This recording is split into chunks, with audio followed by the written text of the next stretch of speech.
একেবারে ইতিহাসকে বিকৃত করার চেষ্টা হচ্ছে, এই অভিযোগ বিভিন্ন মহল থেকে তোলা হচ্ছে। বিশেষত বিদ্যাসাগর বিশ্ববিদ্যালয়ের এই প্রশ্নপত্র সামনে আসার পর, যেখানে বলা হচ্ছে 1931 থেকে 1933 সাল 3 জন জেলা ম্যাজিস্ট্রেটের নাম করো যারা সন্ত্রাসবাদীদের দ্বারা নিহত হয়েছেন, অর্থাৎ বিপ্লবী যারা, তাদের সন্ত্রাসবাদী আখ্যা দেওয়া হয়েছে বিদ্যাসাগর বিশ্ববিদ্যালয়ের ইতিহাসের 6ষ্ঠ সেমিস্টারের এই প্রশ্নপত্রে। আর এখানেই তৈরি হয়েছে যাবতীয় বিতর্ক।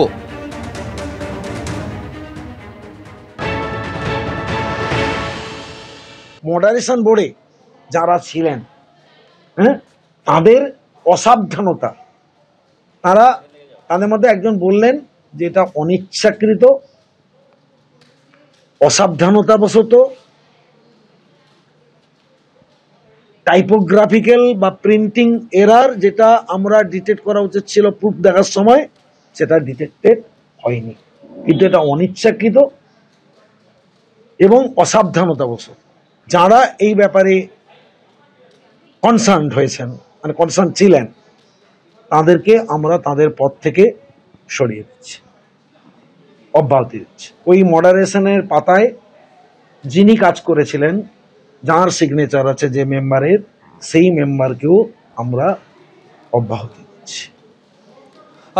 আর এই গোটা বিতর্ক সামনে আসার পর রাস্তায় নামার কথা ঘোষণা করেছেন বিরোধী দলনেতা। আজ বিকেলে বিদ্যাসাগর বিশ্ববিদ্যালয়ে ঘেরাওয়ের ডাক দিয়েছেন তিনি। কি বলেছেন শুভেন্দু অধিকারী, দেখুন। ভারতীয় জনতা পার্টির প্রচুর কর্মী সমর্থক বিকেল 4টার সময় বিদ্যাসাগর বিশ্ববিদ্যালয় ঘেরাও করছে।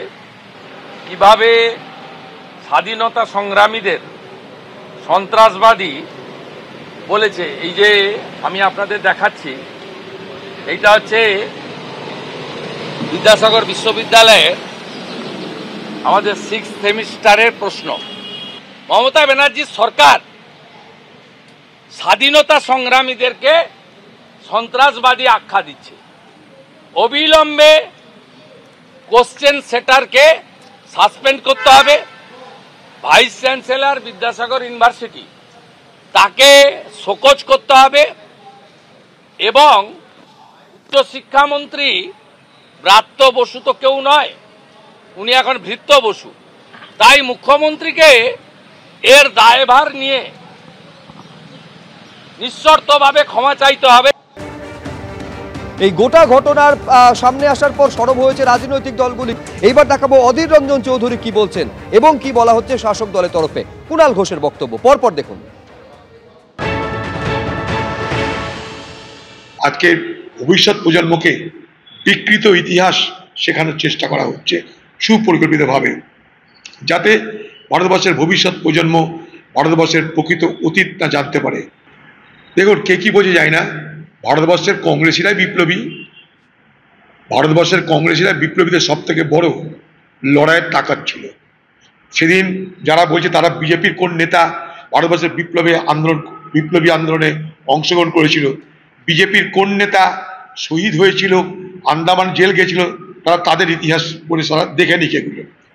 অতএব তাদেরকে জ্ঞান দিতে হবে না কংগ্রেস কি করেছিল। কংগ্রেস সেদিন ছিল বলেই আজকে বিজেপির এই নেতা বক্তব্য রাখতে পারছে।